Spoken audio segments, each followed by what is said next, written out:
Tia. Você. Muito bem, começando mais um Alô Humanos aqui pela Super Rádio Boa Nova. Humanos, como é que vocês estão? Tudo azul por aí? Olha, por aqui já tava azul, mas agora ficou azul pra caramba. Porque é o seguinte, o programa Alô Humanos de hoje está recebendo uma pessoa especialíssima, a Karina Okajima Fukumitsu, um ser iluminado, um bloquinho de amor, eu diria. E hoje ela vem bater um papo aqui com a gente pra gente entender um pouquinho melhor sobre a vida. E um dos títulos de um dos livros dela é A Vida Não É Do Jeito Que a Gente Quer. Você está de acordo com essa frase? Não está de acordo? Queria um pouquinho, vocês batendo, né, ouvindo o nosso papo de hoje e tudo mais, manda suas perguntas aqui para... Eu vou te mandar direto e reto, o zap aqui do programa é 11 940 13 6741. Repetindo, alô humanos, 11 940 13 6741. E vem fazer parte aqui do nosso super papo. Karina Okajima Fukumitsu, obrigado pelo aceite, pela transferência da tua agenda com os teus pacientes, pela oportunidade de trazer o teu papo, o teu legado aqui para os humanos do Alô Humanos. Boa noite. Boa noite, Anderson Mendes. Primeiramente, quero agradecer demais, adorei a alcunha de bloquinho de amor, né? E eu replico para você, você é um bloquinho de luz, né? Obrigado. E você ajuda bastante gente com o seu trabalho e com o teu jeito de ser. Obrigado, mano. Me fala um pouquinho, a vida não é do jeito que a gente quer. Como é que essa história aconteceu na tua vida? Por que esse título do livro?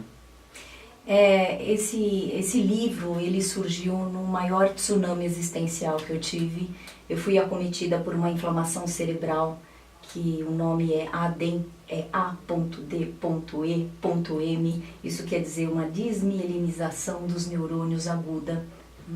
Mas eu entrei com um diagnóstico, e esse diagnóstico me acompanhou durante 3 meses, de esclerose múltipla. Então eu entrei no hospital, fiquei 13 dias internada e 12 meses, praticamente 2 meses e meio, para saber o diagnóstico, que não era então a esclerose múltipla, e sim essa doença autoimune, né, que foi uma doença, e é uma doença monofásica, 0,8 pessoas para 100 mil pessoas são acometidas, então eu fui a sorteada. Então eu entrei inicialmente com a ideia de que a morte estava batendo, né, na minha cara, escancaradamente, e eu estava com muito medo de morrer, não pela morte em si, porque eu sempre estudei sobre a morte e o processo de luto e sobre o suicídio, mas porque eu percebi que eu tinha, à época, meus filhos estavam com 9 e 7 anos, e aí então eu falei, gente, eu não passei nada do que eu queria passar para eles. Então eu fiz uma barganha, né, com Deus, falando para ele assim, se você me der mais um bônus de tempo, porque todos morreremos, claro, óbvio, mas eu falei para ele, se você me der mais uma barganha de tempo, né, um tempinho a mais, um bônus de tempo, eu vou fazer tudo direitinho. E teve um dia que eu estava muito mal, que assim, eu estava, um dos maiores sintomas dessa doença é porque dá exaustão física, emocional, espiritual. Então eu não conseguia levantar meus braços. E no dia 30 de setembro de 2014, eu acordei com esta frase: a vida não é do jeito que a gente quer. Um presente do universo espiritual? Foi totalmente, porque eu estava com a sensação de que eu sempre fui muito amante da vida. Exatamente, é o meu estilo, inclusive para trabalhar com a prevenção ao suicídio, é acreditar que a vida é importante, que a existência da gente é importante, que a nossa história é importante também. E no dia 29 eu titubeei na minha fé. Titubeei bastante, porque eu estava cada vez mais achando que eu estava com o meu cérebro degenerando e que eu falei, gente, eu não vou ter forças o suficiente. Eu comecei a esquecer a ordem alfabética, eu comecei a esquecer algumas palavras, né? Exatamente pelo estado que eu estava lá no hospital. E eu comecei a dar uma titubeada na minha fé. E aí, então, na madrugada do dia 29 e 30, veio essa grande inspiração. E eu queria agradecer ao Barbudinho que concedeu esse bônus de vida a você, porque graças a isso, né, você consegue estender todo esse teu legado, desse teu trabalho. Manos, o lance é o seguinte, eu nem entrei na realidade no currículo da Karina, porque senão a gente vai ficar aqui até amanhã lendo a quantidade de trabalho. Com a supervisão da professora doutora Maria Júlia Kovacs, e aí então eu faço a minha pesquisa sobre cuidados e intervenções aos sobreviventes enlutados pelo suicídio.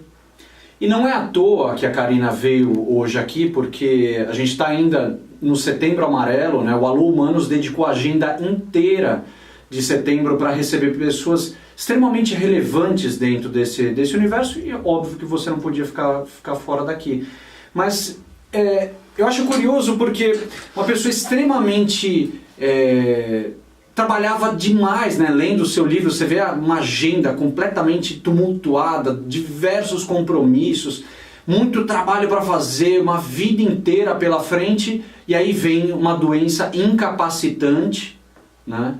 E o livro surge e renasce das cinzas, não a Fênix, mas sim a Karina, a verdadeira, né? A enviada pelo Barbudinho para fazer a parada, fazer diferente, fazer melhor, né? Eu acho que hoje eu consigo ver que o meu adoecimento foi um grande presente. É estranho falar isso, enquanto eu estava doente, realmente, quando eu tomei, então são 4 anos praticamente, 3 anos e meio que eu tenho tentado me recuperar de todo o convalescimento. Então esse convalescimento tem sido muito difícil, mas hoje eu falo que eu precisava adoecer. Às vezes algumas situações na vida da gente aparecem e nada é por acaso, né? Eu tinha uma vida realmente frenética, workaholic, inveterana, até porque como eu cresci, né, e talvez tenha sido uma das grandes consequências de ter uma mãe que tentou várias vezes o suicídio, tudo para mim era questão de vida ou morte.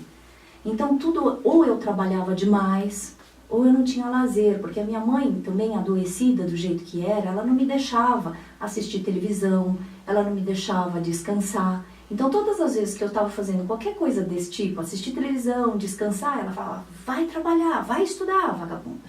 Então esse era o termo que eu fui crescendo, né? Exatamente porque assim, eu não tinha espaço para o lazer.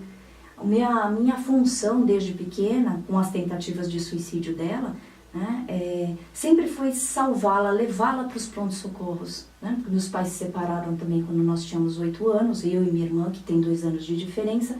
Então eu tive uma infância e uma adolescência muito tumultuada, né? E aí eu não tive tempo para organizar. Eu vejo hoje que esse adoecimento, esse período que eu precisei forçosamente a ficar, é óbvio que tudo que faz a gente mudar dá raiva. Dói, né? Claro. Dói. Mas assim, eu usei dessa experiência realmente para colocar agora os pingos nos is. Coincidência ou não, em 2013, a minha mãe, que tentou várias vezes e é a minha grande inspiração e mestra na área da suicidologia, minha mãe, ela não morreu por suicídio, ela morreu pelo coração grande, que ela desenvolveu. Ela teve uma miocardiopatia de grau importante, então ela ficou hospitalizada 18 vezes na UTI. Isso foi no período de 2011 até 2013, quando ela faleceu. 2013, quando ela morreu dia 12 de fevereiro.